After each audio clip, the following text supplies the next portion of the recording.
Karakode medical college കൊലക്കേസിൽ Bennett എബ്രഹാമിനെ ചോദ്യം ചെയ്യുന്നു. Karakode medical college ഡയറക്ടറാണ് ബെനറ്റ് എബ്രഹാം. CSI സഭാ സെക്രട്ടറി ടി പ്രവീണും കൊച്ചി ഓഫീസിൽ ഹാജരായി. 2014 ലോക്സഭാ തെരഞ്ഞെടുപ്പിൽ തിരുവനന്തപുരത്തെ ഇടതുപക്ഷ സ്ഥാനാർത്ഥിയായിരുന്നു ബെനറ്റ് എബ്രഹാം. വിവരങ്ങളുമായി കൊച്ചിയിൽ നിന്നും ജിജീഷ് കരുണാകരൻ ചേരുകയാണ്. ജിജീഷ്, ചോദ്യം ചെയ്യൽ എങ്ങനെ പുരോഗമിക്കുന്നു? ഒപ്പം മറ്റു വിശദാംശങ്ങൾ കൂടി.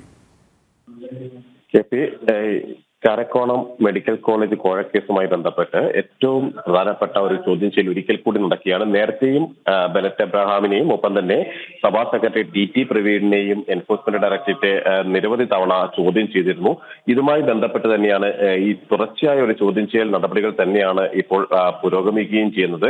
നേരത്തെ കേസുമായി ബന്ധപ്പെട്ട് കേരളത്തിന്റെ വിവിധയിടങ്ങളിൽ പരിശോധന നടത്തിയിരുന്നു. ഒപ്പം ബിഷപ്പ് ധർമ്മരാജ് റസാലത്തെ ചോദ്യം ചെയ്യുകയും ചെയ്തു. കൊച്ചി ഓഫീസിലായിരുന്നു ചോദ്യം ചെയ്യൽ നടപടികൾ. ബിഷപ്പിന് പുറമെ അന്ന് തന്നെ ഡോക്ടർ ബെനറ്റ് എബ്രഹാം കോളേജ് ഡയറക്ടറാണ്. ഒപ്പം തന്നെ മുൻ ഇടതുപക്ഷ സ്ഥാനാർത്ഥിയെ കൂടിയായ ബെനറ്റ് എബ്രഹാം ഇതിൽ പങ്കാളിത്തമുണ്ട് എന്ന് വ്യക്തമായതോടെ വിശദമായ ഒരു ചോദ്യം ചെയ്യൽ നടത്തുകയായിരുന്നു. അങ്ങനെ 3 തവണയിലധികം നേരത്തെയും ഇവരെ ചോദ്യം ചെയ്തു. അതിന്റെ തുടർച്ചയായിട്ടാണ് ഈ ചോദ്യം ചെയ്യൽ നടക്കുന്നത്. മെഡിക്കൽ കോളേജ് പ്രവേശനത്തിന് ലക്ഷങ്ങൾ തലവരിപ്പണം വാങ്ങിയതും വിദേശ നാണ്യ ചട്ടങ്ങൾ ലംഘിച്ചുകൊണ്ട് വിദേശ നാണ്യ വിനിമയ ചട്ടങ്ങൾ ലംഘിച്ച് കള്ളപ്പണം വെളുപ്പിച്ചു എന്നതടക്കമുള്ള കേസുകളാണ് ഈ കാരക്കോണം മെഡിക്കൽ കോളേജ് കോഴക്കേസുമായി ബന്ധപ്പെട്ട് എൻഫോഴ്സ്മെന്റ് ഡയറക്ടറേറ്റ് രജിസ്റ്റർ ചെയ്തിരിക്കുന്ന FIR ECIR ചൂണ്ടിക്കാണിക്കുന്നത്. സഭാ ആസ്ഥാനത്തടക്കം ഇഡി നടത്തിയ പരിശോധനയിൽ ലഭിച്ച രേഖകളുടെ കൂടി അടിസ്ഥാനത്തിലായിരുന്നു ബിഷപ്പ് ധർമ്മരാജ് റസാലത്തെ മുമ്പ് ചോദ്യം ചെയ്തത്. ഏതാണ്ട് 10 മണിക്കൂർ നീണ്ട ചോദ്യം ചെയ്യലാണ് മുമ്പ് നടത്തിയിട്ടുള്ളത്.